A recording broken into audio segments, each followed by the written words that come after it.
Bismillahirrahmanirrahim. Assalamualaikum warahmatullahi wabarakatuh. Hari ini saya, Ibu Sulistiawati, akan melanjutkan pelajaran IPA, yaitu energi panas tanpa batas. Pada materi minggu lalu, kalian sudah mengetahui apa itu suhu. Suhu menyatakan tingkat panas benda. Nah, ketika kita memasak air, maka akan diperlukan energi panas untuk menaikkan suhu air tersebut. Pada suhu yang sama, zat yang masanya lebih besar akan mempunyai energi panas yang lebih besar pula. Energi panas yang berpindah dari benda yang bersuhu lebih tinggi ke benda yang bersuhu lebih rendah, inilah yang disebut dengan kalor. Sebagai bentuk energi, satuan kalor dalam satuan internasional adalah joule. Dalam bidang gizi dikenal dengan kalori atau kilokalori. Nah, berapakah satu kalori itu? Satu kalori adalah jumlah energi panas yang dibutuhkan untuk menaikkan suhu 1 gram air hingga naik sebesar 1 derajat Celcius. 1 kalori sama dengan 4,184 Joule atau dibulatkan menjadi 4,2 Joule. Zat gizi pada makanan mengandung energi kimia yang dapat diubah menjadi energi panas atau energi bentuk lain. Tubuh manusia akan mengubah sebagian makanan tersebut menjadi energi panas. Energi panas yang berasal dari makanan diukur dalam kilokalori yang biasa disingkat dengan KKAL atau kal.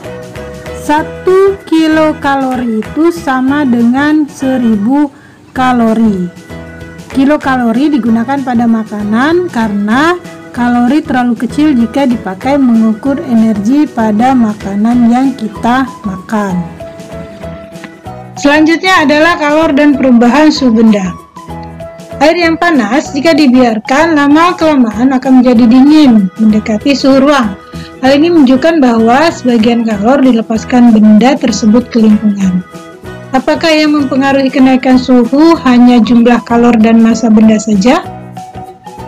Yang mempengaruhi kenaikan suhu benda selain jumlah kalor dan massa benda adalah jenis benda. Besaran yang digunakan untuk menunjukkan hal ini adalah kalor jenis. Jadi harus diingat bahwa perubahan suhu pada skala Celcius sama dengan perubahan suhu pada skala Kelvin. Nah, di sini ada tabel kalor jenis beberapa bahan.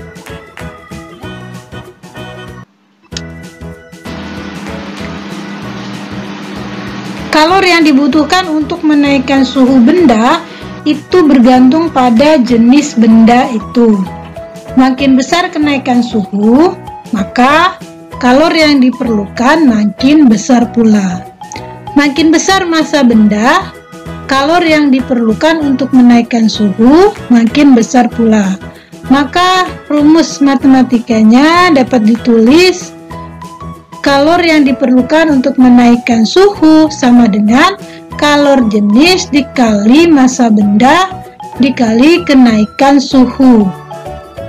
Ditulis rumusnya Q sama dengan C dikali M dikali delta T, di mana Q adalah kalor yang dibutuhkan, C adalah kalor jenis, M massa benda, dan delta T adalah kenaikan suhu. Terjadinya perubahan wujud sering diamati dalam kehidupan sehari-hari. Contoh yang sering dijumpai yaitu pada air mendidih, kelihatan gelembung-gelembung uap air yang menunjukkan adanya perubahan wujud dari air menjadi uap. Untuk mendidihkan air diperlukan kalor. Jadi, untuk mengubah wujud zat cair menjadi gas, itu diperlukan kalor. Besarnya energi kalor atau Q yang dibutuhkan untuk mengubah wujud zat berbanding lurus dengan massa benda dan kalor laten. Saat perubahan wujud tidak terjadi perubahan suhu. Kalor untuk mengubah wujud zat itu disebut dengan kalor laten. Jadi kalor laten adalah kalor yang dibutuhkan tiap satuan massa zat untuk mengubah wujudnya tanpa mengalami perubahan suhu. Nah, ini kalor laten.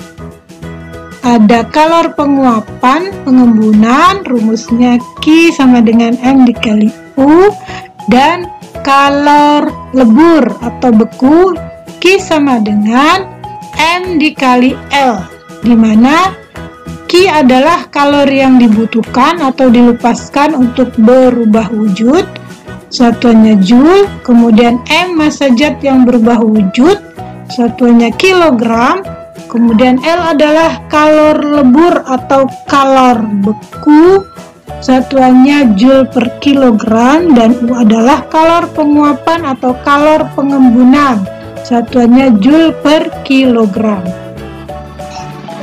Nah, di sini ada skema perubahan wujud zat, yaitu dari padat menjadi cair.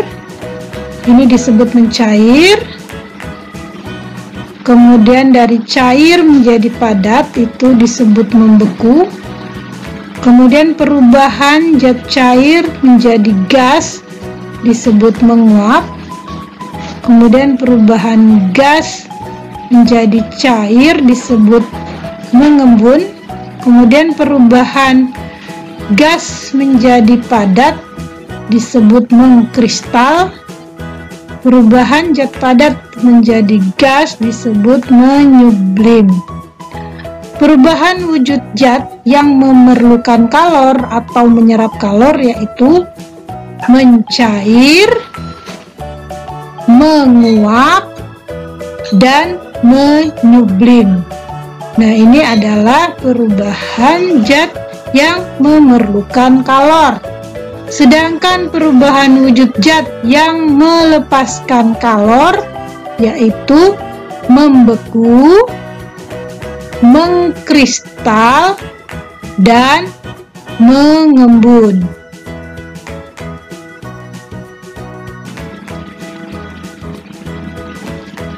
Nah, di sini ada contoh soal.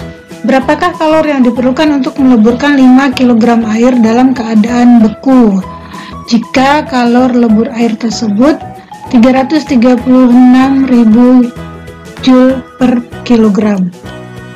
Nah, di sini diketahui massa air yaitu 5 kg. Kemudian kalor lebur air 336.000 Joule per kilogram atau 3,36 kali 10 pangkat 5. Ditanya kalor yang diperlukan.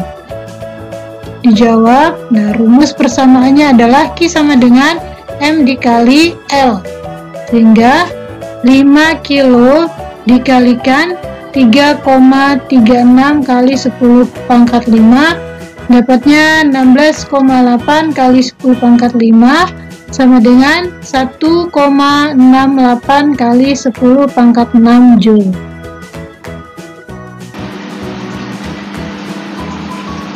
Nah, ini contoh soal yang kedua. Kalor sebanyak 84 kJ ditambahkan pada 500 gram air yang bersuhu 20 derajat Celcius. Berapakah suhu air itu? Jika diketahui kalor jenis air 4200 Joule per kilogram Kelvin. Diketahui Q sama dengan 84 kJ. Ini kita rubah menjadi Joule dikali 1000, jadi 84.000 Joule. Kemudian massa 500 gram kita ubah menjadi kilogram dibagi 1000, jadi 0,5 kg. Selanjutnya T awal 20 derajat Celcius. Kemudian kalor jenis air 4200 Joule per kilogram Kelvin. Ditanya suhu akhir.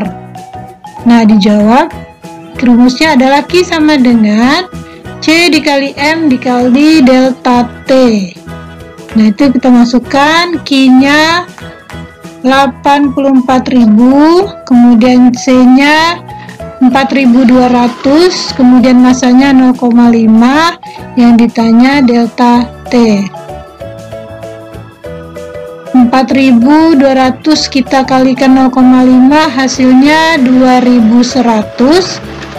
Kemudian delta T berarti 84.000 dibagi 2.100, dapatnya 40 derajat Celcius. Jadi delta T sama dengan T akhir dikurang T awal. 40 derajat Celcius sama dengan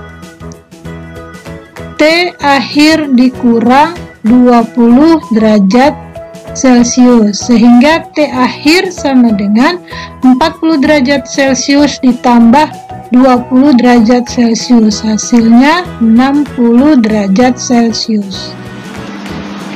Nah, selanjutnya adalah perpindahan kalor. Ketika kita memasak air di panci, panci tersebut dipanasi bagian bawahnya dengan api. Kenapa lama-kelamaan panci dan air menjadi terasa panas, sedangkan pegangan panci yang terbuat dari kayu tidak ikut panas? Nah, peristiwa ini merupakan contoh perpindahan kalor. Kalor dapat berpindah dari benda yang bersuhu tinggi ke benda yang bersuhu rendah. Ada 3 cara perpindahan kalor, yaitu konduksi, konveksi, dan radiasi.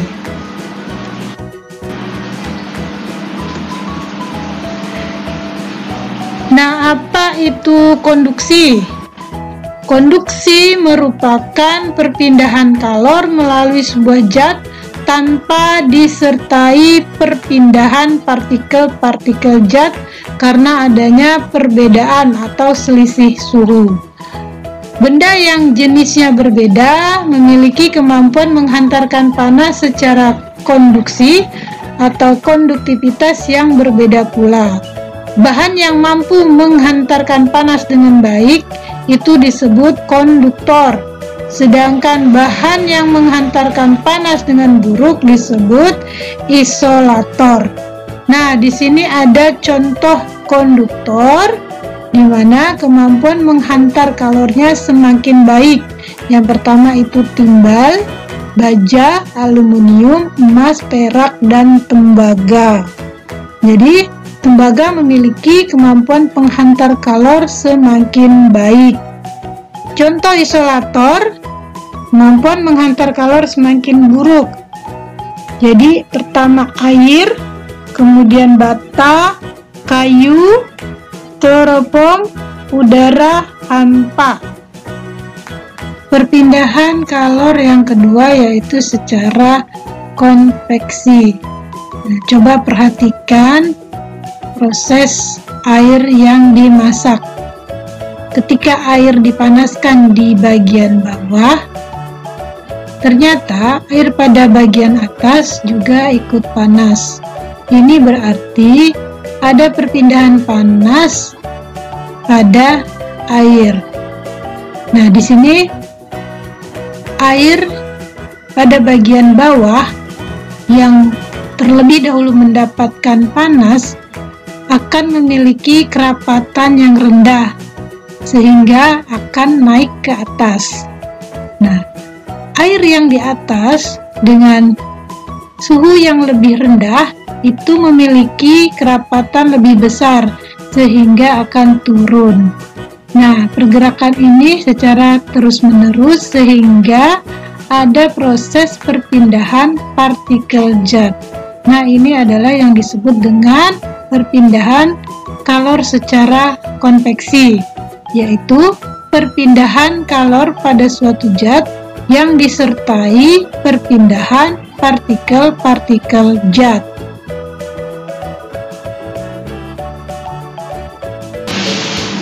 Selanjutnya adalah radiasi. Ketika Anda berjalan di luar rumah pada siang hari, Anda akan merasakan panasnya matahari pada diri.